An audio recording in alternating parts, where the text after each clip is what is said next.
Le petit ogre qui voulait apprendre à lire.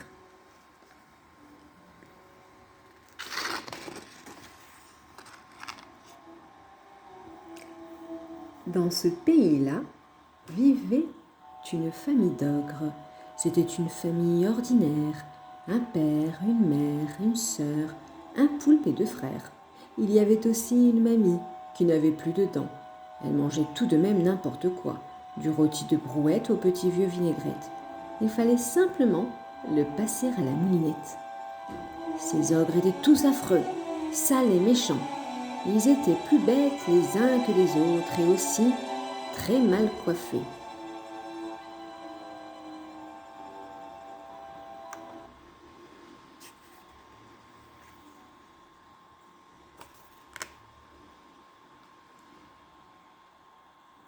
Tous, non pas tous.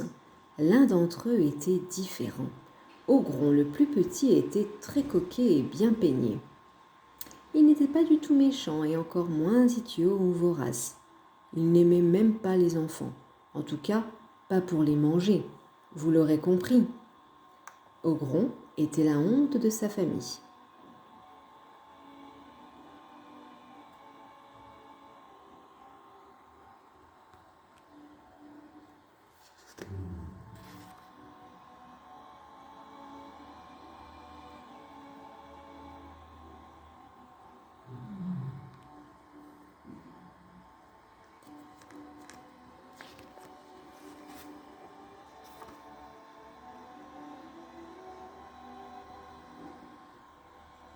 Lorsqu'il était frais et rose après s'être lavé, son père lui disait « Tu ressembles à un petit cochon, Ogron, on va te manger, goré. » Et s'il se parfumait, son frère grognait « Burk, tu pues du cou !»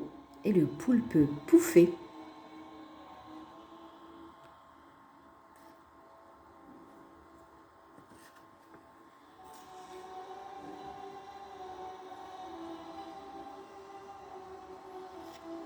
Et oui, cheveux gras et ventre vide, les ogres sont très pénibles. Le souci, c'est qu'ils le sont aussi avec le ventre plein. C'est pourquoi Ogron les fuyait dès qu'il le pouvait. Il leur préférait de loin la compagnie des livres.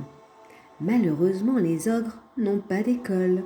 Ogron ne savait donc pas lire et devait se contenter des images. Qui plus est, il lui fallait se cacher pour échapper aux moqueries de sa famille.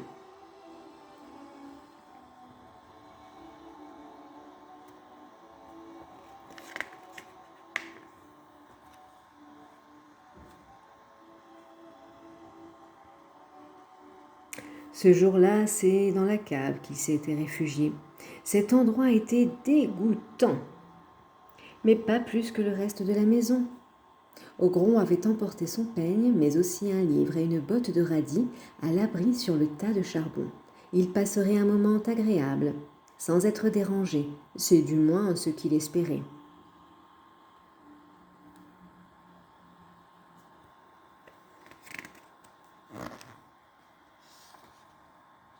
Car Ogron n'avait pas pensé que la cave sert souvent de garde à manger et qu'un ogre garde au frais pour ensuite le manger.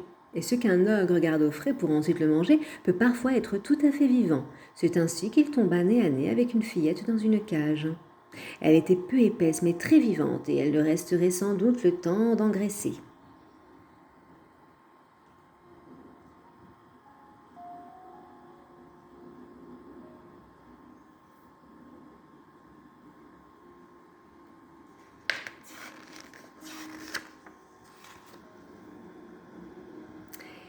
Bonjour, lui dit Ogron, poli et bien coiffé. N'aie pas peur, je ne vais pas te manger.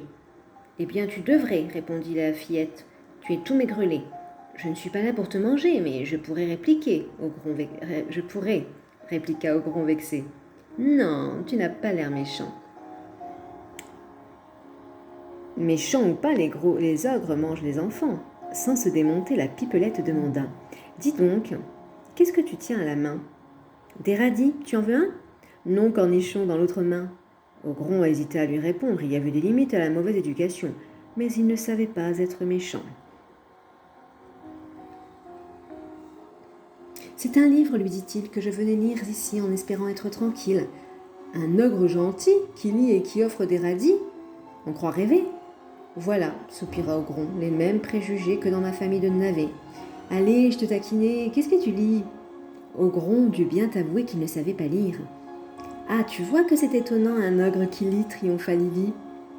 Toi aussi tu te moques de moi, lui reprocha le petit ogre. Ce n'est pas gentil. C'est vrai, répondit Lily, mais je peux t'apprendre à lire si tu en as envie.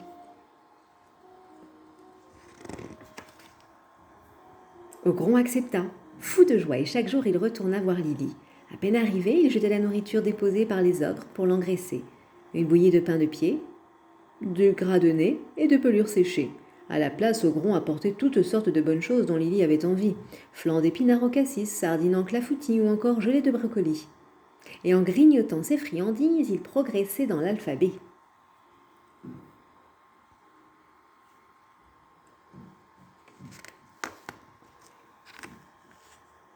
Hélas, cela ne pouvait pas durer.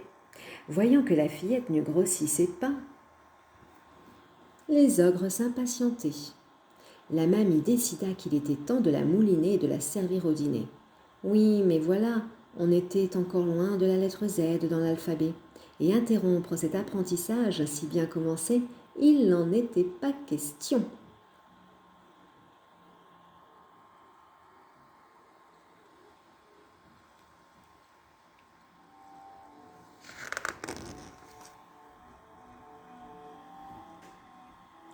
Ogron élabora donc un plan d'évasion. Il fit sortir Lily de sa cage et la remplaça par l'oreiller du poulpe. Pour tromper l'odorat des ogres, la fillette enfila des vêtements d'Ogron. Puis il la cacha derrière la porte, sous un tas de vieilles chaussettes. Elles étaient humides et noires avec des bouts d'ongles jaunis. C'était encore plus répugnant que la bouillie.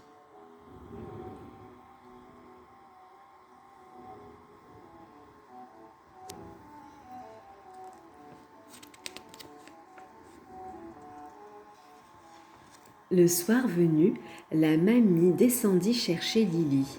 Elle avait très envie d'y goûter avant de la partager. Bien entendu, c'est l'oreiller qu'elle trouva dans la cage. Mais comme elle n'y voyait pas bien qui sentait la fillette, elle tenta de l'avaler sans même le mouliner. Berk, c'était plein de plumes et pas bon du tout. La mamie hurla comme un bébé.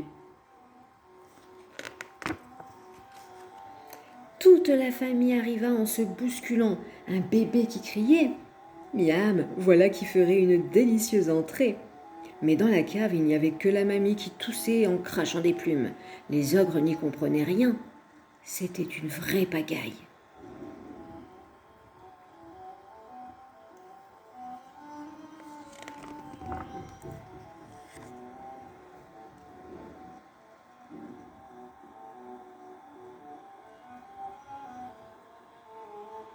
Ogron en profita pour fermer la porte à clé. Les ogres et Urbeaux hurlaient et cognaient. Ils étaient bel et bien prisonniers.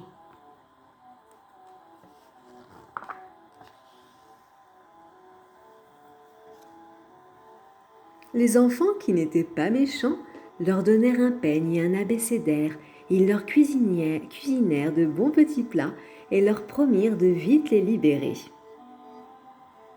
Dès qu'ils auraient appris à manger proprement, à lire et à se coiffer.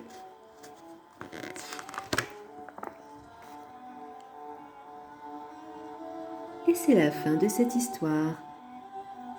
À très bientôt.